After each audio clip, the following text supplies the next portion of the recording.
Shut up and sit down. Welcome to the Big Blue Offensive Podcast with Mike Trainer, Jay Jules, and John Depot.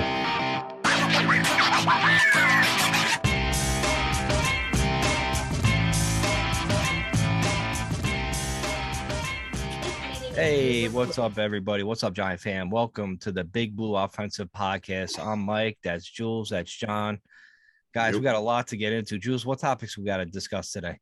Oh man, listen, here I was thinking that like up until about maybe 72 hours or so ago, I was like, all right, it'll just be talking about our new head coach and maybe a little weekend review and maybe a couple other things. But man, as the weekend unfolds, we end up having like more OBJ talk.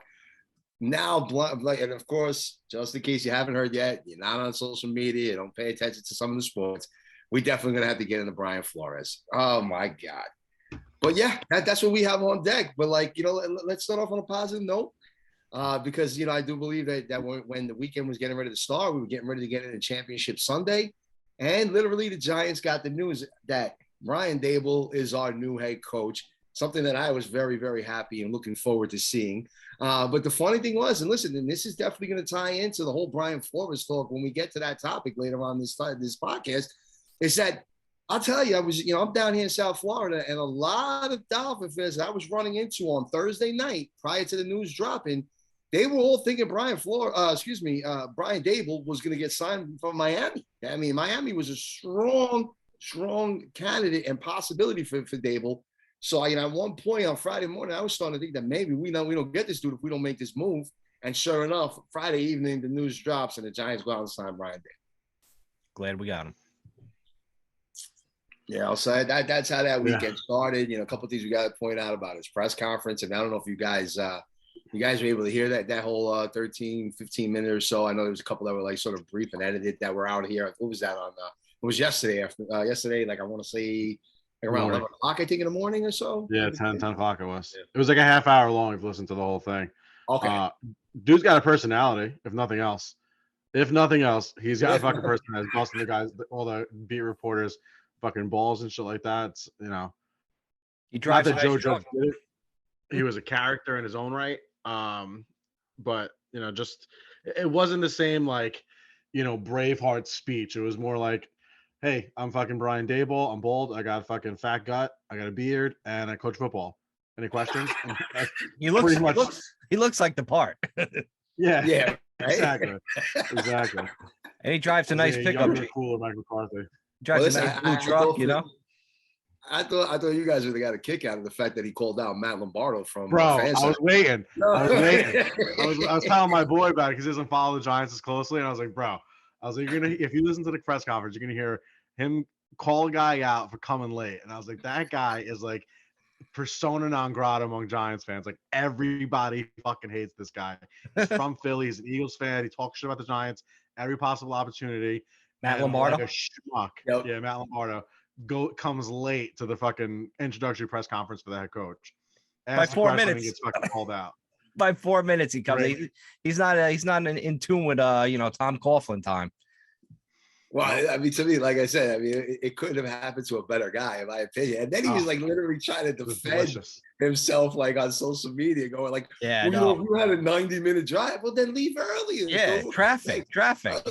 I was like, you got it so hard, 90-minute drive to work an hour and then go home. Like, give me a break, dude. What's he going to say? Like, asshole. What's he going to say? You got a flat tire or the dog ate his homework? Like, come on, man. He's coming up with basic excuses. Like, dude, it was so horrible. You're like at basically the pinnacle of your fucking career as far as you're covering an NFL team, the team in New York, the bigger team in New York, and your excuse is that you were fucking late, you have a kid, you're driving too far. Like that's great that he noticed it. So and he just called him out, and then fucking Matt Lombardo continued to put his foot in his mouth. It's just delicious when a fucking plan comes together. I love it. I love when those media heads fucking end up like that. It's so great. It's too bad. Like the news broke today that it looked like all week Ken Dorsey was going to be our offensive coordinator, and then he re-signed with Buffalo. Buffalo actually matched what the Giants offered, which might have been a lot. So it sucks, man. We're gonna have to go in a new direction there. I was kind of hoping for that tag team. Well, you know what? I mean- Listen, the Buffalo, it was like Buffalo was in that perfect position where they had a shit or get off the pot type of thing. I mean, look, and we were like, I felt like we were ready to take half their offensive staff and all of a sudden make them the new coaching staff for the Giants. Like, so, because they know damn well if Dorsey they didn't give Dorsey that promotion, that's it. He was coming. He was going to be the OC for the Giants. There was no question about it. You know? Listen, good for him, but I think there are some other candidates out there that are just as good, and they might actually bring a little bit more variety to the table. And we'll see how that unfolds. Obviously that's going to be the next thing on topic for sure. I don't know that it's as big a thing as people are making it out to be. Like I live on Twitter this afternoon, I saw people crying about fucking Ken Dorsey, like, staying with the Bills and stuff. But we just hired Brian Dable because of his offensive mind, what he brings to the table on the offensive side of the ball. Like he's really the OC, he's the head coach, but the whole reason you hired this guy is because of what he does on that side of the ball. So if you're looking for an offensive coordinator to come in and say, okay, I'm going to install my system and scrap everything Daboll's done, then why the fuck do you give him the job? So I think it's more of like an assistant in a sense, the offensive coordinator, rather than like if Patrick Graham stays, he's really going to be in charge of the offense. It's the defense. It's his scheme. It's what he's really looking for. That's what's going to count the most. I don't feel like the OC is going to have that same type of impact on the team. I'm not so worried about it. I'm more interested to see what Brian Daboll does to the team than the OC does to the team this year. Well, yeah, I mean, I think that's what a lot of the feel was, though, because they felt that because Dorsey was the passing offensive coordinator, whatever that really is. I got to look at that title a little bit more thoroughly. But he was the quarterback's coach. That him and Dable worked really side by side with one another. So if you team that up with Joe Shaw, you have those three guys that just literally rebuilt this Buffalo, helped to rebuild this whole Buffalo team and literally take that offense from where it was at like 27th or 26th in the league to being in the top 5 over the past 2 seasons. Granted, Josh Allen had a lot to do with Stephon Diggs, had a lot to do with it, the pieces they put on the offensive line. But again, it was these guys all working together. So you just kind of felt like, oh my gosh, we're going to bring in this tandem here. And, it's going to be like this awesome team now where this guy's going to know everything that Dable wants, and they can kind of coexist like perfectly with one another, like they're dancing or something, but look, there's going to be plenty of other guys that they can come in and have that, and they could bring a little extra flair to the table in regards to being our OC. It's going to literally come down to, look, we got our first pick as far as the head coach is concerned in Brian Dable, right? So that's already a plus. I think we got our first choice with the GM when we got Joe Shaw. So look, maybe we got to take our second option when it comes to the offensive coordinator, right? And obviously we got our first choice with defensive coordinator because Pat Graham stayed. I mean, we're literally getting all. You can't get everything now. Well, it is going to be 3 choices we're going to have for offensive coordinator. It's going to be Pep Hamilton, Mike Kafka, who I want actually. I want him. I know a lot of people like Pep Hamilton, but I kind of like Mike better. And then Chad O'Shea. I think he's kind of like the long shot.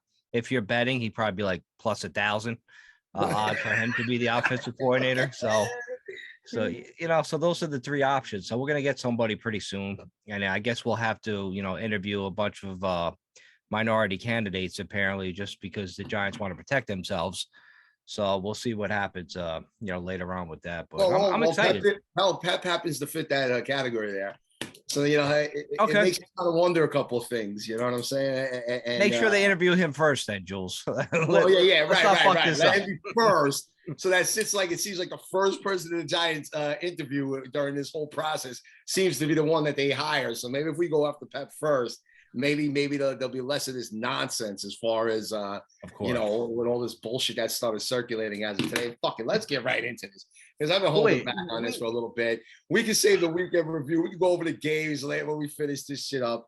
But man, getting into this with this whole fucking just nonsense that Brian Flores has dropped over the last couple of hours that's hit the wave where basically he is now suing the NFL and saying that the Giants discriminated against him because of some random text that Bill Belichick sent saying that congratulating him on getting the Giants job. All right. And then meanwhile, it turns out that it was Brian Dable, and he's trying to say that him and Leslie Frazier were only brought in to satisfy the Rooney Rule, and that this is the reason why he didn't get the job and all this other bullshit. To me, this is fucking outrageous, and this shit needs to end, okay? Like I mentioned earlier, when I mentioned that, a lot of people were buzzing that he might end up in Miami. Miami was trying to offer Dable a really nice package to get him down there. You know what? That could have been the Giants' first choice, but now you're in competition. Well, you got to protect yourself. If Flores is another hot commodity, and he was rumored to be going to maybe Houston, you got to bring this guy in too. I mean, what happens if Dable decides to go down to Miami? And now we don't got anybody. So now what? We're going to get stuck with Leslie Frazier because Quinn decided that he was going to stay as a defense coordinator for the Cowboys. Now all of a sudden we went from having top three guys here, and all of a sudden we got nobody. And then over the weekend, there's been rumors that Harbaugh might sign with Minnesota. So you got to shake it off the pot, man. Like I said with the whole signing of Ken Dorsey with the Bills. So all this bullshit started, and it's ridiculous. There's more I want to say, but I definitely want to give you guys a chance to talk about this. And the only crazy nonsense I could say is, imagine if Flores did this, because he's going to end up getting a head coaching job in Texas. But after what he did today, I doubt it. And he just wanted to stop Pep Hamilton from leaving. And he wanted to keep him down there, right? So he started up this fucking ridiculous rumor so that we would have to, he would never leave and he would have him down there. But I don't think that's going to be the case any further. But I'm going to give you guys a chance to answer before I continue with this nonsense. This is either textbook fucking Illuminati fucking distraction and division, which it very well could be. But my thing that's confusing to me, like, I get if the timeline of Bill Belichick knew definitively, John Mara called him, said, listen, Bill, we offer Brian Dable the job, but we're going to still have, we're going to still do our interviews. And then he texted Brian Flores, and then Flores had to go in for a fake interview or whatever you would want to call it. But he wasn't the only minority candidate that was interviewed. They also, Leslie Frazier, if I'm not mistaken, he's a minority, unless he's just a really fucking tan white guy. And Patrick Graham, our in-house guy. He also got an interview. So it wasn't like he was the only interview the Giants did with a black or minority candidate. He was one of three guys. And who's to say that Bill Belichick just didn't read the fucking news clippings like everybody else and said, oh, look, they said that you were offered. It wasn't like he got a definitive answer from somebody inside the team. So I don't know, man. This reeks of some fucking division shit on a high level. But it's career suicide, and maybe that's part of it. Maybe he knows that his reputation is not good, and the chances of him getting another opportunity somewhere else are slim to none already. So why not try to cash out on his way out of the league? Yeah, it was funny. Like, I was thinking about really going off on Brian Flores on Twitter and shit on social media today. But then I kind of took a step back and I thought about, being in his shoes or whatever. And I tell you what, though, it would piss me off if I'm like, a minority and I had to go in with these sham interviews. If it was a sham interview, maybe some are. I could see that being the case, because if you're an owner and you want your guy, and it just so happens your guy is a white guy, but you're now forced by this stupid rule to go and interview some people you might not even want on your team. But it was noted that Mara even called Brian Flores himself and says, hey, you're in the running. And Mara really liked him. He was pushing the Giants to hire him. So now, like, we're going to get a lot of pushback on like how the Giants are a racist organization by some clown media, some fucking dumb fans. And meanwhile, we had a GM that was a minority for years and years, and that they loved in the Giant organization, and people are just gonna totally ignore that fact. But it's just like this is the reason why like this rule gotta go. It's making no sense to people, man. Or like a lot of these interviews, I'm sure a ton of them are sham interviews, so I can't knock them for that. But to go after these organizations, hey, listen, you got your own problems. There was stuff coming out of Miami that was a problem. Maybe that's why he didn't get the job. Look at Bieniemy. Bieniemy had a bad history, like we talked about last week. But don't forget, like, he also has Patrick Mahomes, Travis Kelce, Tyreek Hill, good offensive line, Andy Reid with his fucking offensive scheme. So it's a little bit of an issue right there with what you want to do as an owner of a football team. You're kind of like stuck in a bad spot, because you can't just come out and say like, oh, I won them, but it was, I don't know, like, you know what I mean? So you just gotta everybody gotta fucking take a deep deep breath, relax, and look at the big picture here. But I'm very interested to see what this lawsuit, like, does it just get thrown out? I mean, does it really have merit? I don't fucking believe it does. I think The only way that thing would have any kind of merit is if Bill Belichick could show a conversation that he had with Mara or Trish, where they were like, look, we're not hiring Flores because. Yeah. You know what I'm saying? And it's like in black and white, like in bold letters. Literally. You can see flashing like neon lights almost. You know what I'm trying to say? Right. Which isn't going to be the fucking case. Like, that's not happening. It's not going to happen. Bill Belichick probably saw that he was going in for a second interview. Said, oh, shit, congratulations, bro. You got it. Good stuff. And listen, fuck all that. You guys name me a situation where any person is within a job for 3 or 2 years. Literally, there's managers that cannot work with him, and in this case, an offensive coordinator, where you have to go through 3 of them, where your boss and owner of the company's decision to hire a player or draft a player, and you just badmouth that whole choice because you wanted to hire somebody else, publicly doing all this type of nonsense, okay? And then you end up getting fired from your job, and yet you're still the second candidate to freaking get hired for this other organization, and you're bitching them out because they didn't hire you? Like, dude, look into the mirror and look at what's actually been going on over the last couple of years with you. Stop what you do on the field and look at all the shit that's been going on off the field. And maybe it's not about race. Maybe it's about your goddamn character.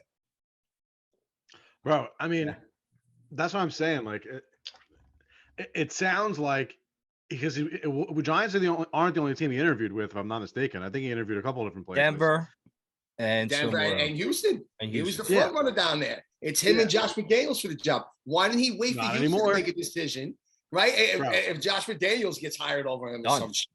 Listen, there's almost no way, not at least not quickly, he's going to get hired as a head coach or probably even a coordinator on any NFL team anytime soon. Like, this whole shit is going to have to play itself out and then disappear from the front of people's minds.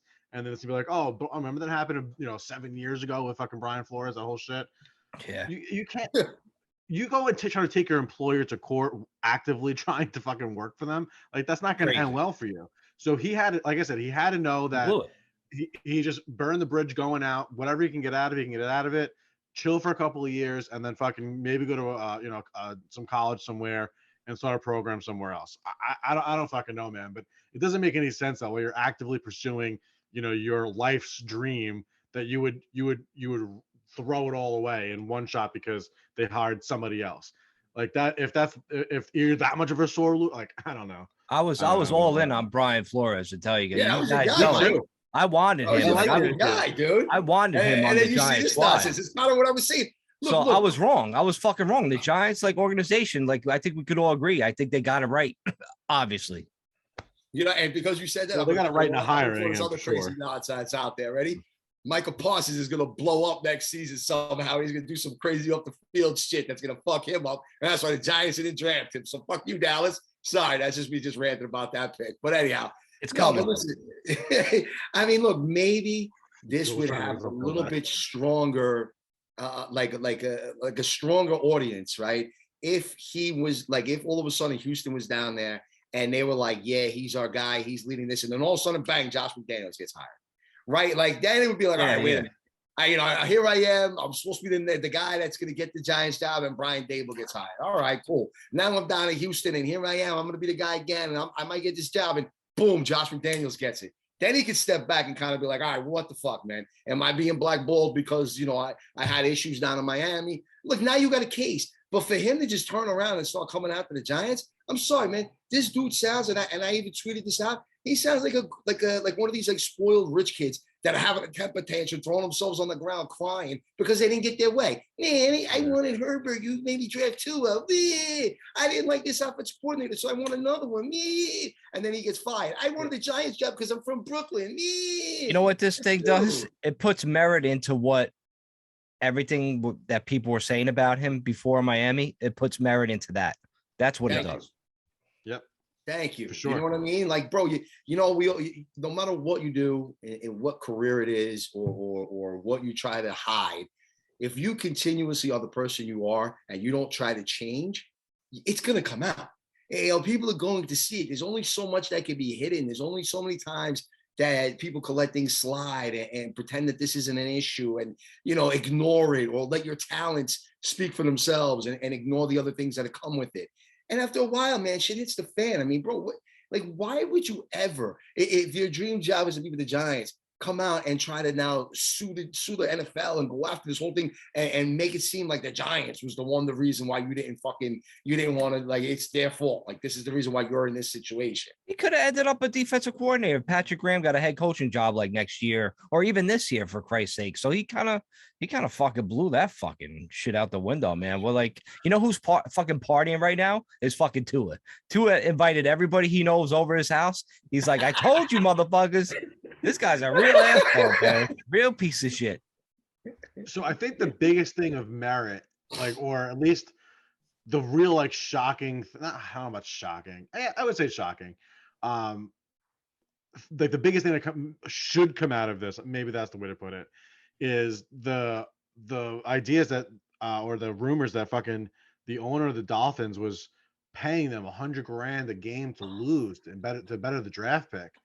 If that's the case with the amount of, that's crazy, probably billions of dollars that's bet on NFL games, I wonder where that goes. If there's some kind of an investigation on that, and there's any kind of, criminal fucking bullshit, they might have to sell the team. Correct me if I'm wrong. Were they losing for draft picks, or were they losing for the fact that we're gonna fire you and we don't want to have a weird reason why we're firing you? So if you lose, we can fire you for that. Here's a couple of dollars under the table. I don't know. Article said it was because they wanted a quarterback. I don't know, man. The article said it's because they wanted to draft a quarterback going into 2020, so they would actively tank. I'm reading an article. Fucking right. This is like a rumor that just kind of surfaced. Yeah. I read that as well. It's the same reason why fans want your own team to lose to get the quarterback next year. It's like the same shit, except these motherfuckers got money to make sure that fucking happens. Yeah, I mean, they have hundreds of millions of dollars, if not more. Well, listen, you know what, guys? $100,000 is nothing. Fucking one thing that needs to be just sort of presented in regards to that situation in particular is that, there's a lot of books. The Fix Is In is one that's very popular. The Fix Is In 2. These are very popular books where, by law, there is actually no law that can actually affect the NFL or teams individually with the outcomes of games if they're manipulated in different ways, right? So the NFL is basically tells their referees, look, go easy on the offensive line for the Rams. We really kind of want to get Stafford in. Don't call too many holding penalties. There's nothing illegal about saying that. There's absolutely nothing illegal. This shit goes on all the time. They create narratives to create ratings, right? One of the biggest narratives that became a created story last year, and I know guys want to say, and he just retired and all this other nonsense, but the ratings, granted it was COVID, were the highest anytime Brady was on the field. And who makes it to the Super Bowl last year? Tom Brady and the fucking Buccaneers, right? And, now they have this whole thing where it was the first time a team went to home field and almost won the Super Bowl and all that shit. Man, ratings are through the roof, right? And the NFL's back this year. So, there's been tons of seasons and years where that kind of things that they happen. So you're going to tell me that if an owner decides and says, fuck it, let's tank a season for a couple of, we're not going anywhere this year, and we got some quarterbacks that we like, there's nothing that says they can't do that. I mean, the crazy shit is an interview that was going on. The guy's called the Football Counselor. He does a little bit of fantasy, but he also now has broken off and he just does sports topics type of podcast. And I can't remember the guy he had on, but the guy, does these, he wrote a couple of these books as well. And it was funny. I was literally listening to it the other night and he was talking about it. And I didn't realize it at first, but then I realized that this recording was from about 5 weeks ago or 4 weeks ago. So right before the playoffs started. And he starts talking about how Matthew Stafford and how he was very quiet on the Lions, but now that he's on the Rams, he's this big headlining story. He goes, I wouldn't be surprised if the Rams end up doing something and going somewhere this year in the playoffs. And here they are in the Super Bowl. And literally he was talking about it. And listen, there's a lot more to it. I'm totally paraphrasing the entire conversation. But that was the gist of it.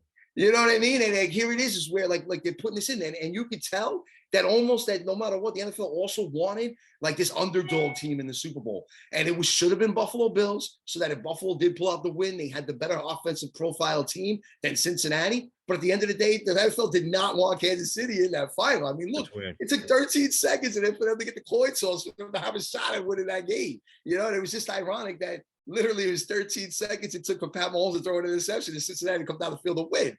So like there's a lot of weird shit that if you really analyze it, you know, there is some weirdness to this. But the reality is it's not illegal. It's a sports entertainment, just like the WWE is. They are both entertainment sports. That's what they are. They're totally. That goes for the NBA. That goes for the MLB. That goes for all these sports, man. All these sports are gonna get corrupt in some way. Look at the NBA with that referee that went to prison for fixing, you know, NBA basketball games. Imagine you had money on some of those games he like rigged, like you'd be fucking pretty pissed off. And then some games you watch in the NFL, you start to wonder about the backdoor covers and all that kind of shit. So, well, you know what? Real quick on that NBA one. The only reason why he got in trouble and did jail time was because he was actually gambling with it. Yeah. So but you don't think everybody else does that? Gambling or kept his name away from any kind of gambling, he would have not have gotten in any trouble. I mean, think about it. Like we just mentioned with these backdoor covers and these referees blowing calls and all this kind of shit. Is there any repercussion? Well, when the hell did you ever hear of a referee getting suspended? You never hear an official getting suspended or fined or anything like that. It never happens because they work for an entity that happens to be the NFL. And if the NFL says that this is what you're supposed to do as your job duty, you have to follow what your job duty is. And that's how they have all this shit classified. So, you know what? Look, there's a lot of crazy shit that goes on. And you know, you can get like, you can put the tinfoil hat on and get really deep into it. But there's no way you can't tell me that at times, especially in the playoffs, that they don't start dictating the momentum of games with some of the calls that they end up making to kind of make other teams and other big major players stand out a little bit more. And a great one was what you said with that referee. I mean, that Lakers and Sacramento series that went 7 games, that was a joke that year. Going back to that year where it was Kobe and Shaq and, you know, they had Chris Webber and all the other guys on Sacramento. I mean, that was a crime that the Lakers ended up winning that series. But that's just how it goes. John, you got anything to add to this topic of times? Because I got a question to ask you guys about Brian Flores before we go. I just, to the point of like, you know, the ability to impact games, I don't know that humans would be capable of not. Like, it's so easy and there's so much money. Like, it's so easy. Yeah. It's so easy. And it's only a couple plays here and there, a little, you know, they say holding happens on any fucking play. You know, the borderline calls, the pass interference, defensive holding, all that bullshit. It's so easy. A couple flags here and there in a game can completely change the outcome of what they need to happen. And with the amount of money that's hanging in the balance, like how like the people whose money's in the balance, like why wouldn't you try to influence that? Like I don't think humans are capable of not. Yo, you know give me a striped shirt, John. Like I'll make some shit happen. You know what I'm saying? I'm getting a TV. Like you're basically, it's almost the equivalent of you're walking down the street, you pass an ATM that's just spitting out $20 bills. You're gonna tell me you're not gonna pick up the $20 bills? No, what about the trucks? What about the armored trucks that like break down on the highway and all the dollar bills go flying? Yo, I'm scooping that. I'm putting a mask on. I'm scooping up as much as I can, like a game show. Like I just want to fucking game show. Picking up money. Well, look, listen, think of it this way too, right? What are some of the most corrupt sports? Boxing, number one, right? Oh, boxing is up there. NBA's up there. How many referees can you actually know by name, or when you see their face and they're getting ready to work the Super Bowl, you're like, oh, Ed Hockley, I remember that guy. Or Mills Lane, that was the boxing referee, right? And then, you know, there's a lot of these type of guys. It's kind of funny how Mills Lane was always there for the big Tyson fights or the big this kind of fight, you know? And then had Ed Hockley back in the day, we still like made fun of him because he was a jacked up referee, you know, and he had the guns like Hulk Hogan and shit. But, you know, how did that guy work so many Super Bowls? You know, it's kind of weird. Like you do the right thing. You listen to what your bosses are telling you. And now you're getting all this publicity on TV. You're working the big games in the playoffs. And you're living in a mansion. How do you get that? How do you get that? You know what I mean? Like, come on.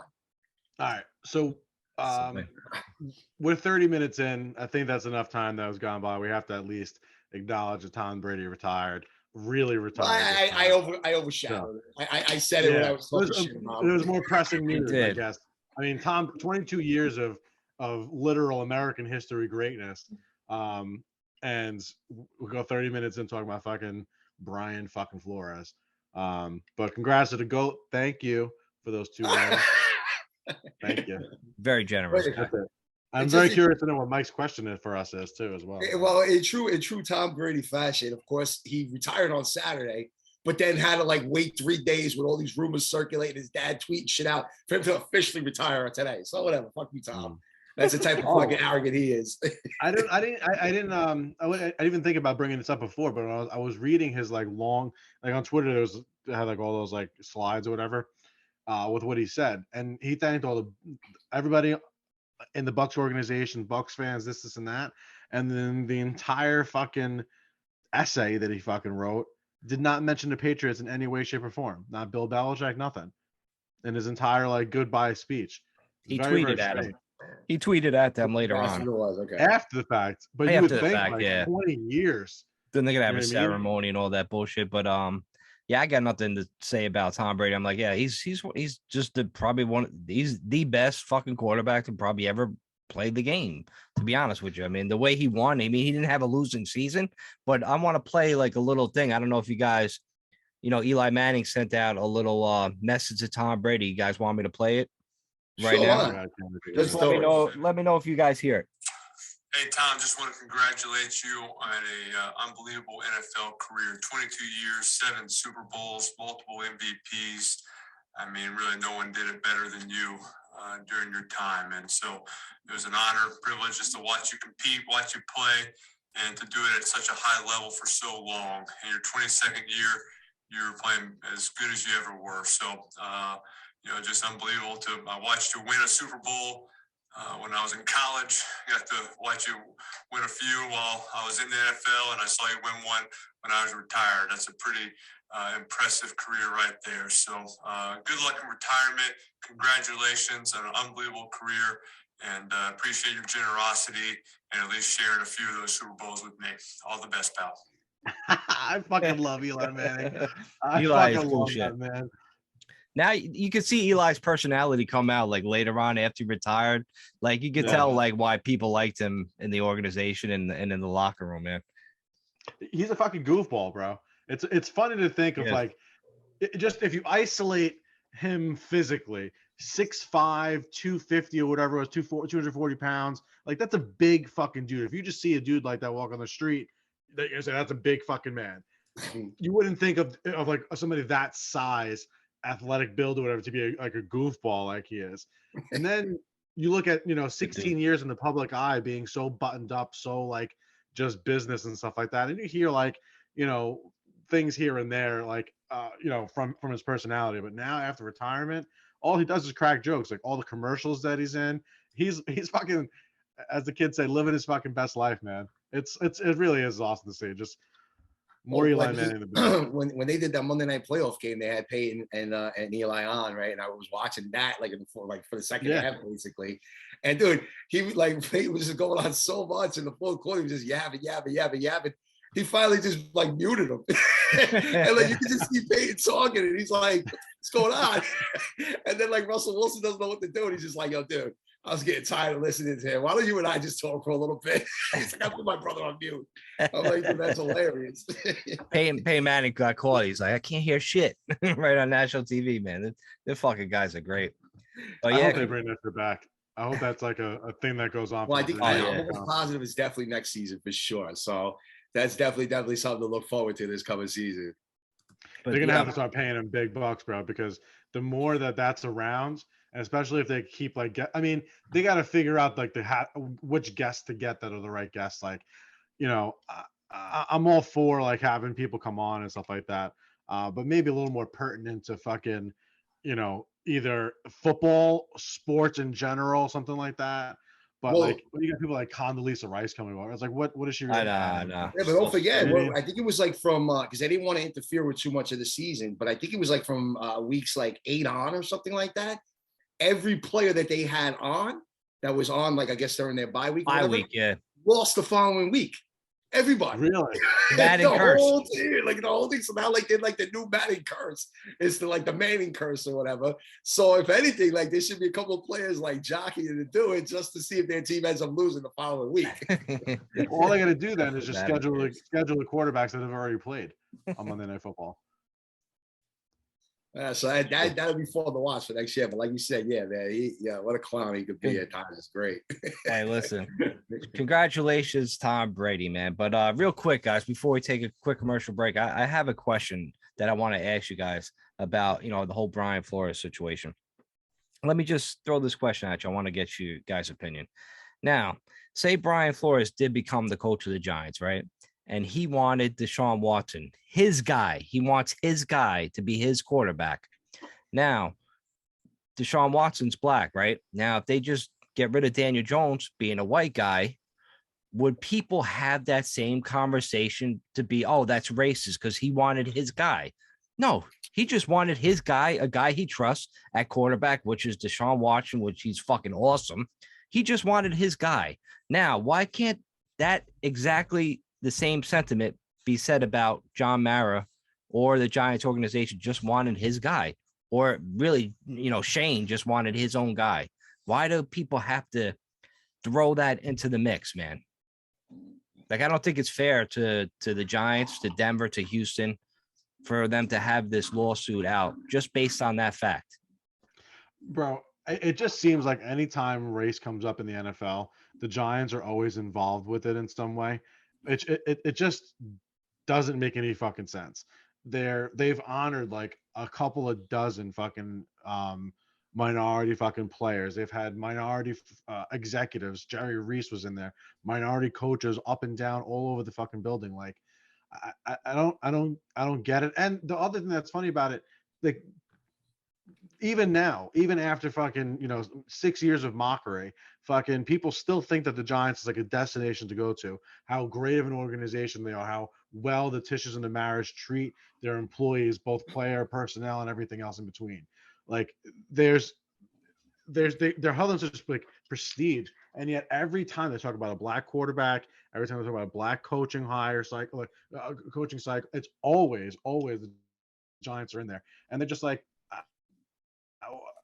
what are they supposed to do? They should just sell off like 20% of the team, find a minority who can buy it. That way they can stop being mentioned with it. Like, you got to hire the guy you believe in, and that's it.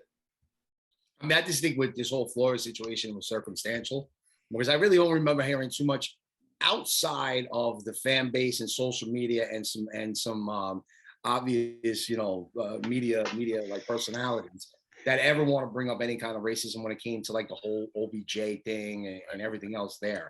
Because it is ridiculous. But at the end of the day, the Giants organization has never been one of those type of organizations that would label to any of these things. I mean, shit. For example, I mean, Washington, I don't know if they've ever had a black coach, let alone, hired or had any candidacies come in. And yet there's this fucking organization that had to change their name because it was considered racist. They have all these allegations against these women going on, and that stuff gets swept under the rug. Like, you don't hear nothing about Washington ever. Like, I mean, to me, that's a little ridiculous, but like that's just kind of like the reality where you got to like kind of focus on things where certain things get swept under the rug where others don't. And it has a lot to do with the type of market that you're currently in. And because New York is in that market and everybody's so opinionated and everybody can talk and everybody's, just so passionate about their opinions, which they shouldn't be, these things get blown out of control. And you're right. Listen, Mike, to answer your question, absolutely, bro. Could you get as petty as being like, well, he wants to bring in Deshaun Watson, and how come he doesn't want Daniel Jones? But to me, that's just stupid nonsense. If Watson is that much better of a quarterback, and you think he's going to fit your system that much better than Daniel Jones, then you bring in Deshaun Watson. And Correct. Done. Game over. I don't give a shit. The dude is green. I say this shit all the time. If that dude is the right guy for the position, and he's going to play his balls off for the team, and we can win with that guy, then that's who I'm going to be behind all the fucking time. But by you mentioning this question, it actually added an extra thing for me. Because if Flores was starting to tie himself so much to Watson, maybe because he tied him to Watson, and Mara had publicly came out and said that he does not want Watson. Bingo. That's the reason why you didn't get the job, you moron. It has Bingo. nothing to do with the color of it. It's who you tied yourself to. You know what they say, guilty by association? Well, there you go, bro. So you know what? To That's me, it. 3 OCs, you threw your quarterback under the thing, you got fired, you tied yourself to a quarterback that the other organization doesn't want. Dude, like you can't get hired. You know, I'd be like, yo, listen, I want to get this new job and I want to make $150,000 a year and I want to do this. Oh, and you got to hire 3 of my friends that don't have no skills, but I just want them because they're with me. You know, like, yeah, all right. What company's going to want to hire me? Like, come on. Bingo. You heard it here first on the BBO NYG podcast, but we're done talking about Brian Flores. He's done. So we're just going to take a quick commercial break and we'll get into some more topics we got going on, but we'll be right back. All right, we are back on the BBO NYG podcast. I'm Mike, that's Jules, that's John. Jules, what other topics we got going on now? Well, listen, we usually kick off the podcast with a weekend review with the championship games, and we kind of glazed over it because there was just so much going on. The hiring of Dable, the not hiring of Flores, as it say, these racial comments that are coming about, all this craziness that kind of circulated. But guys, we actually got another great weekend of football. I mean, look, and I got to bring this one up because I know I tweeted it out to you, Mike, and I don't know if John, if you heard or saw, but I mean, obviously in that first half of that Kansas City-Cincinnati game, I'm sitting on the couch, I'm watching it. I'm like, oh my God, this is going to be a blowout. This game is going to absolutely suck. Kansas City is just going to roll over the Bengals. They're not even going to show up. They had one penalty called on them in the first half. I mean, and here they come down the field. And it was almost as if, and I'll just get into it, where they get to that 2-minute warning before the half, they're up 21-3. They're about to go in and score again. And it looks like they're about to go up 28-3 to get the ball first in the third quarter. I'm thinking like the worst, right? Well, so Maniac, they didn't get anything. So Maniac, literally in Caesars, decides to go in and see what the money line bet would be for Kansas City to win, right, Mike? I mean, so at that point in time, you're sitting there, you're like, look, they're about to score again. They get the ball in the third quarter. They're up 21-3. How could they blow this, right? Here we go. Screw it. I'm going to put in $200,000 to get back $210,000, which means that he's going to risk $200,000 just to make a profit of $10,000. That's it. And this guy fired it in because, obviously these bets are like they're monitored nowadays. So you can get this kind of nonsense. So some crazy maniac puts this bet in and, here comes Kansas City. And because they got greedy, instead of kicking the field goal, they run out of time. They don't even get the touchdown. Tyreek Hill gets tackled on the 1-yard line. He jinxed them. Is basically what happened. I mean, bro, listen, if you're putting $200,000 on a bet, chances are $200,000 doesn't really mean much to you. Which in that case, why are you doing that just to make 10 grand? Maybe you're just doing it for the spectacle of it. But it was pretty wild, man, to see like the first half. It looked so dominant. I was hoping that they did score. And then I could just stop. I didn't have to watch the rest of the game. Like I get back to my Sunday. I was like, oh, fuck it. Sunday is football, John. Well, that's what I'm saying. Like, I could get back to hanging out, and then just pick up for the NFC Championship game. And then they stopped them. Fucking Eli Apple stops them at the goal line. And then from that point, all players. Yeah, I know. Eli Apple players makes the play of the game, and then Patrick Mahomes just the whole Chiefs offense, just everything just felt like disengaged somewhere in the locker room. Crazy because he had a bad fucking second half play call, and the play call was atrocious. Right, that's what I'm saying. But all the announcers kept saying at halftime was the Bengals are a second half team. The Bengals are a second half team. Oh, fuck and that. I'm like, we'll see. Kick the field goal at the end of the first half, for Christ's sake. You could have got up by another fucking field goal. All I know is if I just wish I was in Caesars at that time where I saw this guy making that $200,000 bet if it wasn't online, right? Because I don't know if you could bet that large online, but and just stop him for a second and say, look, you're going to put that on there. Can I just hold 10 as a retainer? And let me just bet that on the Bengals. No, right Jules. Jules. You know what I'm saying? If this guy 190 on there, and you know what I mean? If you win, you make fucking a little less. I would have told him bet the opposite. If he bet 200 grand on the money line of the Bengals, guess how much he would have walked away with at that time he put that bet in? 170 million. 170 million. Million or thousand? 170 million. If he put 200 grand on the money line, the money was like plus 850 at the time. He would have walked away with 170 million dollars. Oh my god. It's like winning the Mega Millions and shit. Bro, You know what I mean? that's soul crushing, bro. Why would you risk that kind of money just for 10 grand? That's like if you got 200 grand, $10,000, bro. 10,000 ain't doing shit. Like, Listen, what a bro, if you fucking have maniac. $200,000 to bet on something, you're probably making 10,000 every few days Maybe. at the worst. Maybe, yeah. You know what I mean? Like $200,000 is a hefty amount of money to put down on a bet. Like, no matter how sure that bet is, like, you know, you have to be either super rich, like a real deal wealthy, like family crest fucking rich. Not necessarily. For $200,000 bet, bro. You're a degenerate, and you fucking crush it on this fucking past weekend. You're up 200 grand. You're like, fuck it, I'm gonna make another 10 grand right now. Kansas City ain't losing, and then boom, you lose everything, and you jump That's up. what I was thinking too. I mean, look, imagine if you would have just told him, say, Not look, for bro, 10,000. instead of you making 10,000 and you're all right with making 9,000, and just let me a quick G. And Right, let me I've just done bet it. on the I've Bengals done that. so we can have some fun while we watch the rest of this second half. I'm speaking with experience, John. I've done crazy shit like that where it's up 10 grand. I'm like, oh, I can make another $80. Fuck it. Let me risk 10,000. I fucking lost. Because it's guaranteed. There's no way to go lose. Right. Right, but That's 10,000 is not 200,000. You know, $200,000 buys you a fucking house. Right. In What a lot was of it? places in Did you guys America. have that crazy like 25 game tease where you had like fucking 12 grand on it and all you needed was Josh McCown not to beat like the undefeated Minnesota Vikings in Arizona? And he dropped it. He dropped the fucking ball on the hike. I'm like, and he picked it up like an asshole. Oh, I'll never forget that one. That was No, fucking, John, the funny thing was I literally, as soon as I saw this bet go in, because like it started like, you know, hitting the airwaves like right around third quarter, I text to Mike and I go, Mike, is this you? Man. Do I have to feel bad if Cincinnati comes back right now and wins this game? if I'm betting 200 grand, I got problems. But listen, that's what I'm saying. Like here's your perfect underdog story of an underdog franchise. The NFL wanted it. They wanted to create more fan base. And Cincinnati, all of a sudden, the defense is shutting down Pat Mahomes. How? There's penalties being thrown against them in the second half, but they had one against them in the first half. They had one penalty the whole first half. In the second half, I think they had like 10. I'm exaggerating, but it definitely was a lot more than one. That's for sure. Bro, You know, and you know, listen, hats off. I'm glad Cincinnati got in because the hell Kansas City.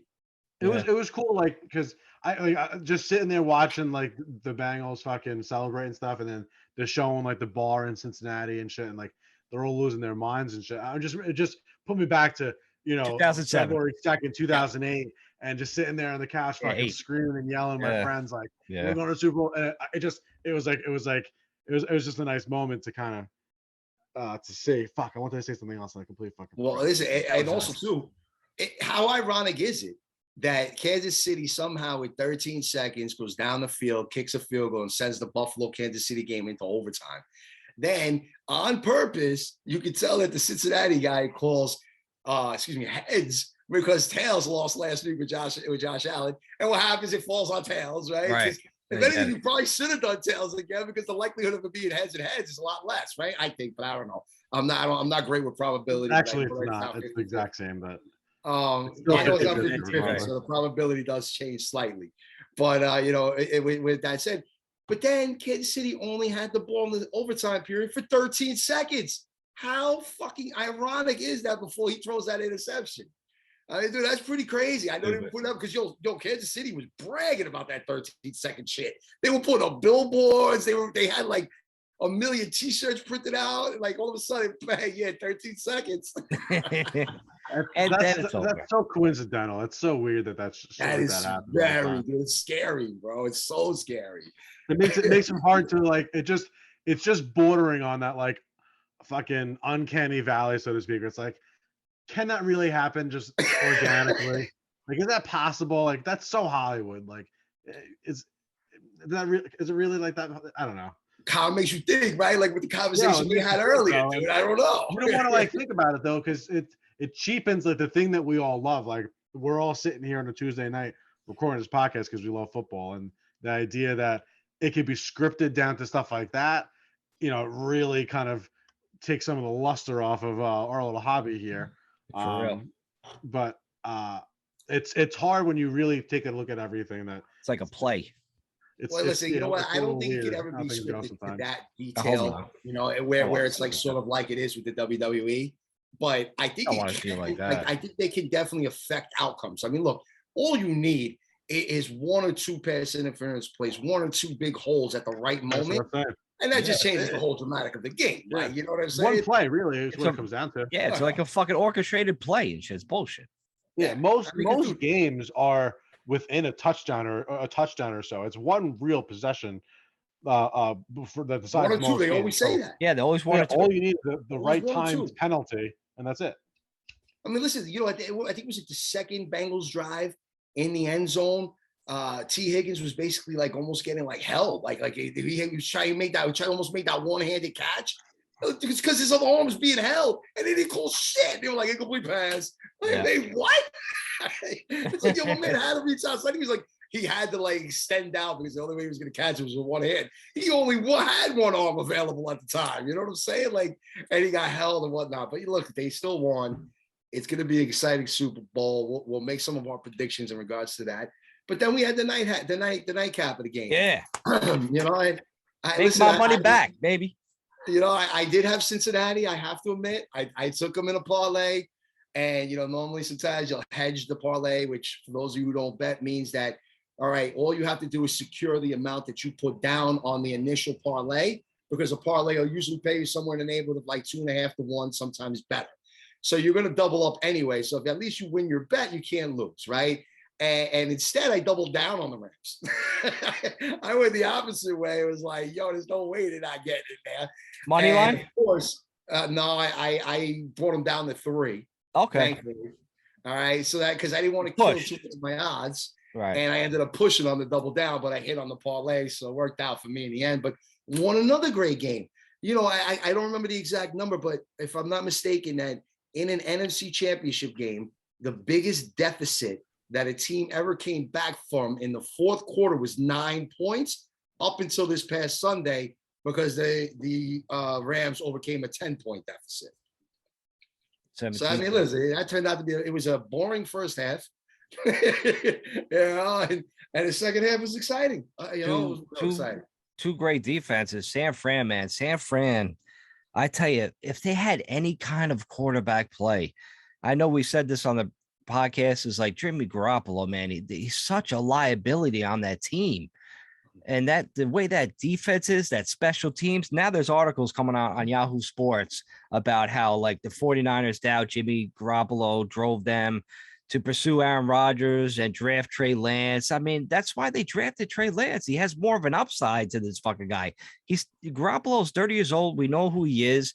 Maybe he ends up in a team like Pittsburgh, where Pittsburgh, they got a good defense. They run the ball well. Pittsburgh wins. They all win. They can never go win the whole thing, basically, like unless, you know, besides Big Ben when he did a couple of times, but they'll be there. But do you really want a guy that's really not going to put you over the top? You got to find a guy that puts you over the top. And Jimmy G, like you knew when he get that, you know, after that missed interception in the San Fran game, that you knew when he got the ball, he was going to fuck up. I think I tweeted out, like, all right, what down is Jimmy G going to throw an interception at, like before the drive started? And it was just happened to be like the third down. I'm like, I started laughing. I'm like, I know he's not doing anything with the fucking ball, man. He had so many opportunities, and it was like the obvious difference between the quarterback play between Jimmy G and Matthew Stafford, which I'm fucking thrilled for, man. He had to suffer in Detroit. He played on Thanksgiving every year when the team sucked balls. He basically he didn't really get any drumsticks from the fucking turkey because he fucking continued to lose all the fucking time. So I'm happy for him. I'm actually happy for Odell Beckham too. And I'm interested to see, like, with Odell Beckham in the Super Bowl, the whole week leading up to it, because he's pure entertainment. Well, I'm glad you brought up Odell, only because, of course, it didn't take long for media to start blowing that up. Oh, look, Odell Beckham and Eli Apple are in the Super Bowl and blah, blah, blah.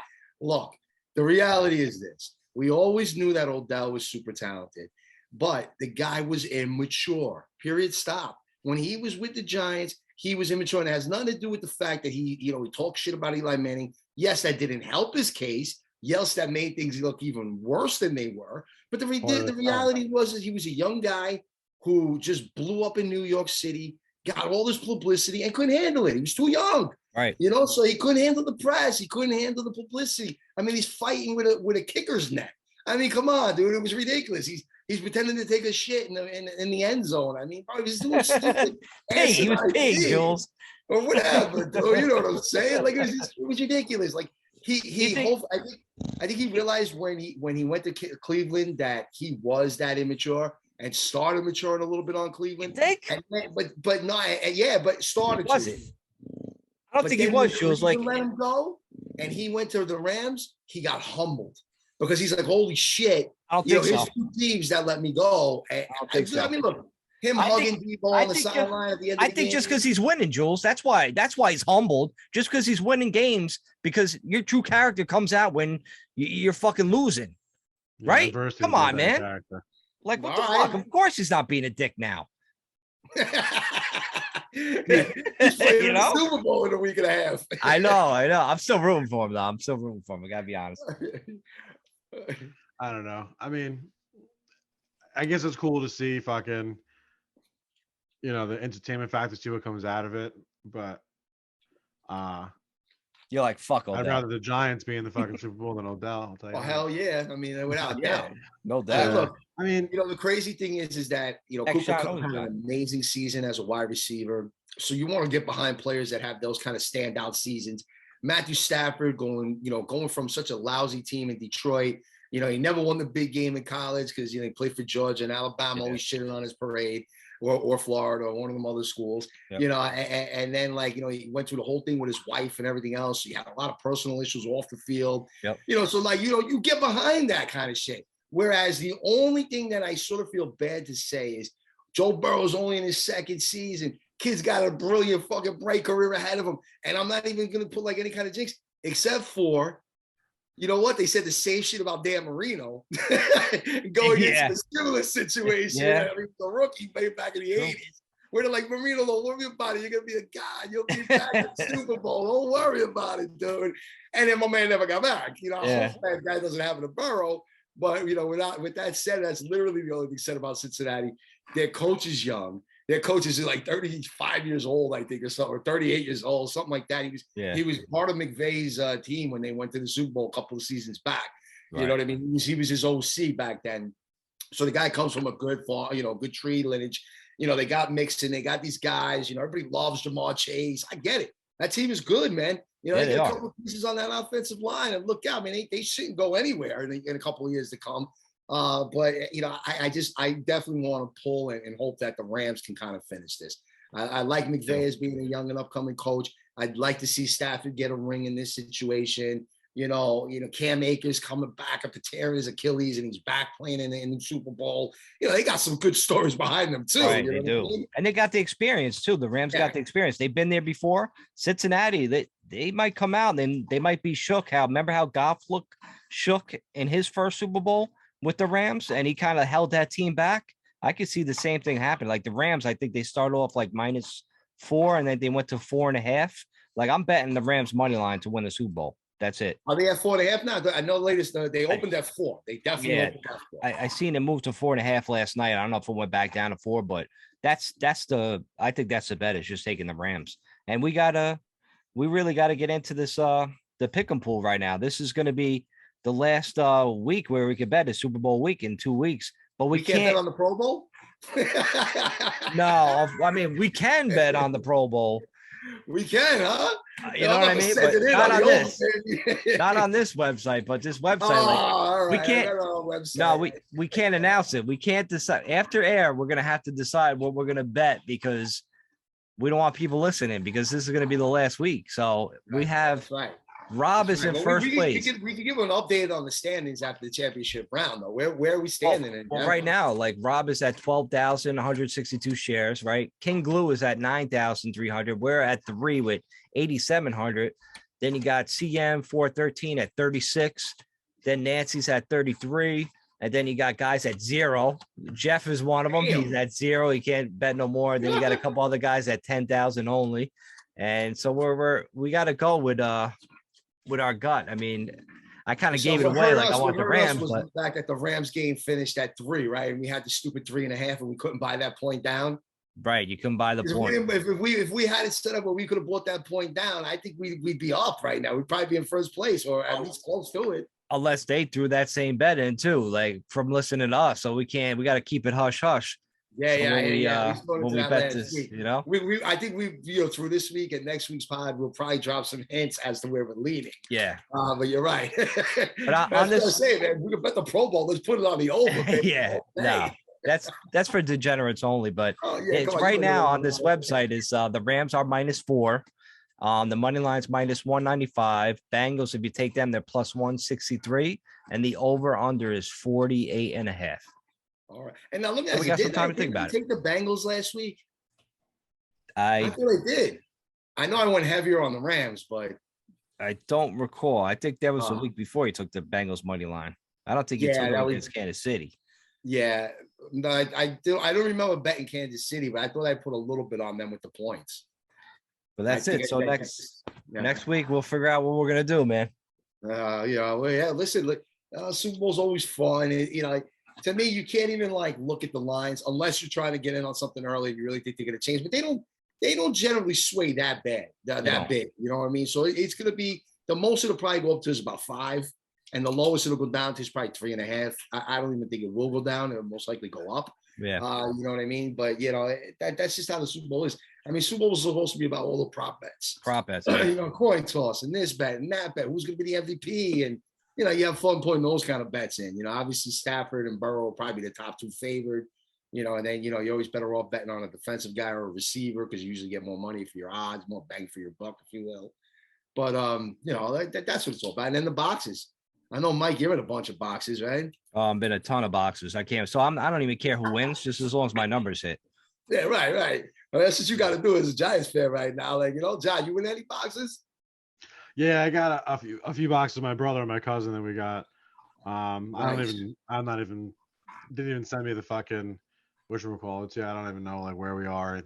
He's like, "Do you want to jump in?" And I was like, "All right. How much I got to Venmo you?" That's it. If I hit, I hit. I don't even. I'm just looking forward to the fucking halftime show. Eminem, Dre, Snoop. Yeah, it's crazy, right? It could be that could be a good one actually. There are calls all right, you know what? I might have to make sure I'm not hanging out in the bar at that point in time doing shots or like I was last year where I was in Atlantic City where I was running out trying to put in some bets before the third quarter started. Maybe I'll hang out and actually watch the halftime show this year. I don't know yet. We'll see, but that's like our generation right there. That's seriously. I mean, that is definitely right up our alley, and that was definitely one of the preferred genres of music that I would listen to. So it's right up my alley in all ways. You guys see that meme? It was Eminem and fucking Matt Stafford, and is this the closest Detroit will ever get to a Super Bowl? Yeah, I see that. I fucking died. It is. I hope he wins the whole fucking thing. Listen, like I said, I am definitely pulling for Stafford and the Rams. And like I said, look, McVay is 36 years old. Could you imagine this guy is already in his second Super Bowl as a head coach? And if he wins, I mean, bro, he's going to coach for at least another 20, 30 years. How many Super Bowls? If there's ever going to be a guy that can challenge Bill Belichick. I don't know, Jules. That's 36. I said it's going in as second, I don't think so. After next year, I don't think they have any draft picks for the next 30 years. Yeah, so I think it's impossible. He might be. He's sold out for the one, right? Go ahead. Yeah, that's what the NFL is, though. First round pick or something ridiculous like that. Some shit. That's how the NFL is. You ride the windows it's not like baseball where you can go ahead and build a team that you're going to keep together for 5 or 6 or 7 years. Yeah, your window opens for 2 or 3 years. You hope to capitalize, and then you're usually going to kind of retool or rebuild and open up another window. And that's kind of how it goes. They did a good job. They did a good job with that. The Rams. They kind of got rid of Goff. They retooled with Stafford, and now they're going back. Got OBJ. They signed Von Miller. They got Ramsey. I mean, they made some moves. They made some key piece moves to put it in place to win it, And in all honesty, if the Bills are going to do something, they're going to have to do that because if not, their window's going to be done. Let's just be real with it. You look at those type of teams. Kansas City will be there. I know you can say, "Oh, Kansas City's always there." Yeah, as long as they have Tyreek Hill and they have Kelsey, who's getting older now. right? You know, and CEH, he's good, but is he really the guy? I mean, McKinnon ran better than CEH at times and definitely caught the ball better. So, you know, even Kansas City's kind of suspect with that coming back. You know, the teams to watch is like something up and coming, Cincinnati. And, it depends on, what Oakland does, but I mean, excuse me, Vegas does, but I don't know about that. And then look, with the new Buffalo Bills, man, the Giants are going to be there in a couple of years. We got the coaching staff in place. We're getting all the players in. Don't worry about it. Let's hope so. Players are here.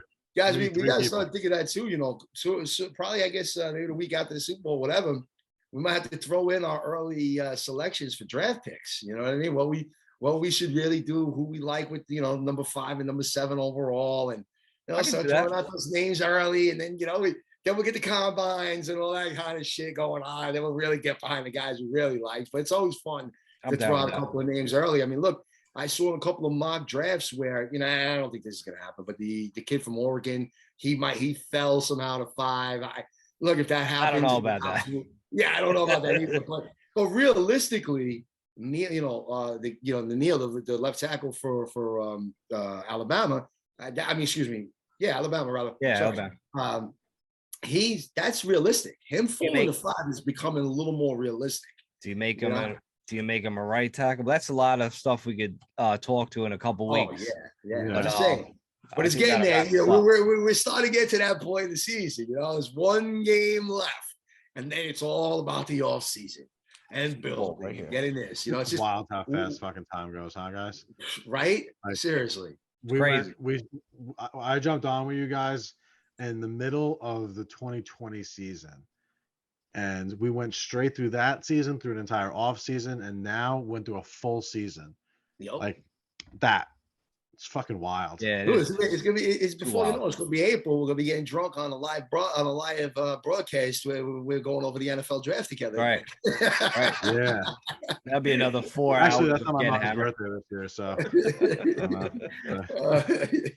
But listen, push that back to a week. Yeah. And the draft is supposed to be in Vegas this year. Oh my God! Could you imagine, actually, taking off of work and being like, yeah, I got to take off Thursday and Friday of next week. Why? I'm flying out to Vegas to watch the NFL draft. Dude, that could be fun. That could be a lot of fun. I mean, it always looked like shit when it was always in New York for whatever reason. Everybody always used to hate on it, but then they started putting it in other cities, and all of a sudden it's the hottest thing now. Everybody wants to do it. There's all these parties and shows going on, and places are packed, and I don't know, man. It's definitely an excuse to go out with the boys, get drunk, and talk shit about who your team drafts. That's for sure. Can't wait. And boo your fucking quarterback once he gets drafted. As soon as Roger Goodell stops talking. Yeah, that too. Well, listen, I think wraps up. Giants. I think that wraps up this week's episode. Real quick before we get out of here. Guys, Mike, what'd you say? You like Kafka from Kansas City, right? I do. As your front runner for the OC position? Absolutely. I do as well. I have to second that. John, where were you on that? I actually agree. I mean, I don't really know these guys at all, so I'm really just picking based off of the sound of their name, pretty much. I don't fucking know much about them. But for whatever reason, I like to go on my gut, and if my gut tells me that feels right, then I kind of lean towards that in most things in life. And for whatever reason, I feel that way with the Kafka. Kafka, yeah. I got a little bit of cotton mouth if you've been watching a YouTube video. So I can't get the word out, but you know what I mean. Yeah, well, listen, and everybody was big on Dorsey, but if you take out the relationship that he had as being part of the Buffalo Bills, their history and track record, Kafka and Dorsey's, is very similar. They both kind of came out of college. They worked on a couple of, different teams, basically the same teams. They didn't go bounce around to different teams, different leagues, different factions. And, Kafka's coming out of KC. He's a young guy. He's 36 years old. He was the quarterback's coach. He was that offensive pass coordinator. So you know what, though, that's kind of the things you look for. You know what, it'd be kind of cool if you bring the mind of Dable and what the Bills had, and now you're also bringing in some influence of Andy Reid and the Chiefs. You know what? That's a nice combination for an offensive, coaching staff to bring something hopefully together here in New York. So that's what I'm looking for. So anyway, that's it. Because just in case, they announce an OC before we talk to you guys next week, just wanted to get in a little couple extra thoughts on our opinion on those offensive coordinators. But until then, watch the Pro Bowl. I know Mike's going to put a bet on it. Don't listen to him what he says. He'll probably bet the over like me. Yep. All right? But, Always do, every watch year. this shit anyway. But we'll have some comments. I'll show you some more on this whole Flaw-res talk. Hopefully we'll have an OC by next week. And then it's Super Bowl week. But until then, be safe. We'll talk to you guys later. Peace. Peace.